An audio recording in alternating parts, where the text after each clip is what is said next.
Assalamualaikum warahmatullahi wabarakatuh. Saya Alea Azalia dengan NIM 22105015 program studi agribisnis mata kuliah pengantar ilmu manajemen akan mempresentasikan tentang fungsi pengendalian. Definisi menurut para ahli, menurut DAF, pengendalian adalah suatu proses pengaturan sistematis terhadap berbagai kegiatan organisasi agar konsisten dengan berbagai harapan dari suatu rencana. Menurut Robbins dan Coulter, pengendalian merupakan proses pemantauan terhadap kegiatan untuk memastikan terselesaikannya kegiatan tersebut sebagaimana yang sudah direncanakan. Menurut Stoner, Freeman, dan Gilbert, pengendalian manajemen ialah proses untuk memastikan bahwa aktivitas real sudah sesuai dengan aktivitas yang direncanakan. Jadi, pengendalian didefinisikan sebagai suatu upaya sistematis untuk menstandarisasi prestasi dengan sasaran perencanaan, mendesain sistem feedback informasi, mengkomparasikan prestasi aktual dengan standar yang sudah ditetapkan, mengidentifikasi ada atau tidaknya penyimpangan untuk kemudian diukur signifikansinya jika terbukti ada penyimpangan, dilakukan pengambilan tindakan korektif untuk menjamin efektivitas dan efisiensi penggunaan seluruh sumber daya demi tercapainya sasaran.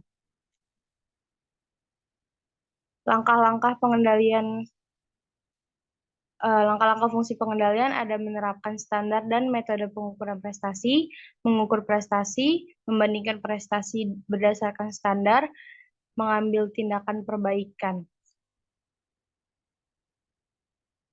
Faktor diperlukannya pengendalian yaitu yang pertama ada perubahan lingkungan organisasi. Berbagai perubahan dalam lingkungan organisasi akan terus terjadi dan tidak dapat dihindari.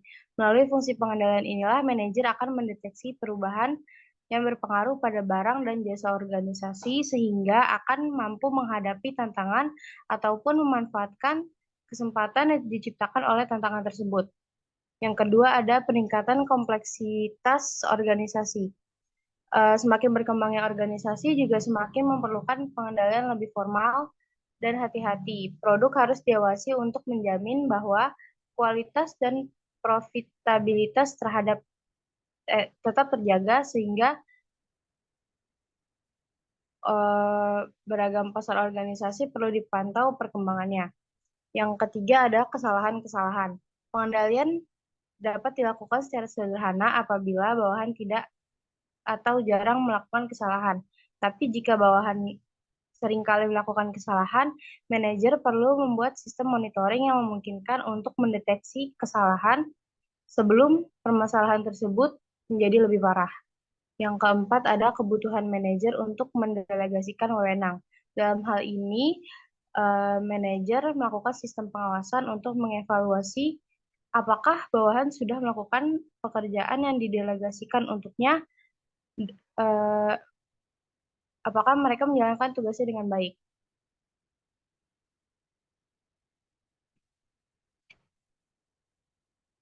Klasifikasi pengendalian berdasarkan fokusnya. Pengendali yang pertama ada pengendalian pendahuluan. Dilakukan untuk memastikan seluruh sumber daya yang dibutuhkan untuk kegiatan sudah ada sebelum kegiatannya dimulai. Yang kedua ada pengendalian bersamaan. Untuk memonitor jalannya kegiatan operasional untuk memastikan bahwa tujuan sedang direalisasi. Yang ketiga ada pengendalian umpan balik. Berfokus pada hasil akhir sehingga dasar perbaikan untuk tindakan mendatang. Klasifikasi pengendalian berdasarkan objek, ada pengendalian administratif yang bergerak dalam bidang administrasi.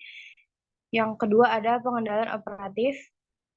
Lalu klasifikasi pengendalian berdasarkan subjektif, ada pengendalian internal dan pengendalian eksternal.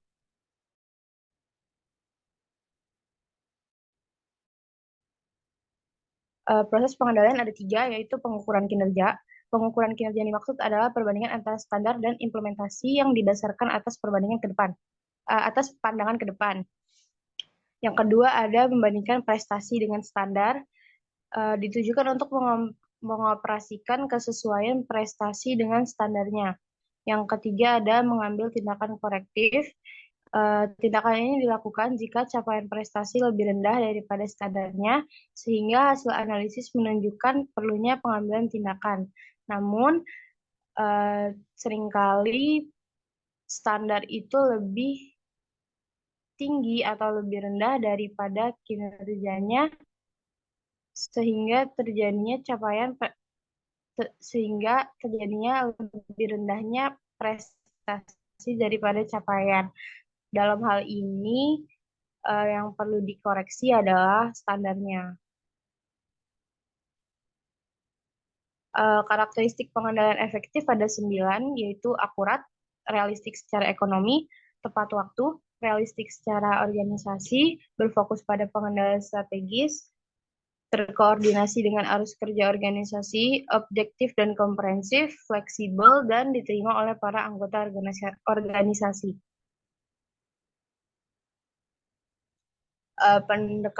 Model pendekatan pengendalian ada dua, yaitu pendekatan birokratis yang melibatkan tindakan mengawasi dan mempengaruhi perilaku karyawan lewat penggunaan peraturan kebijakan, hierarki, wewenang, dokumen tertulis, sistem penghargaan, dan mekanisme formal lain.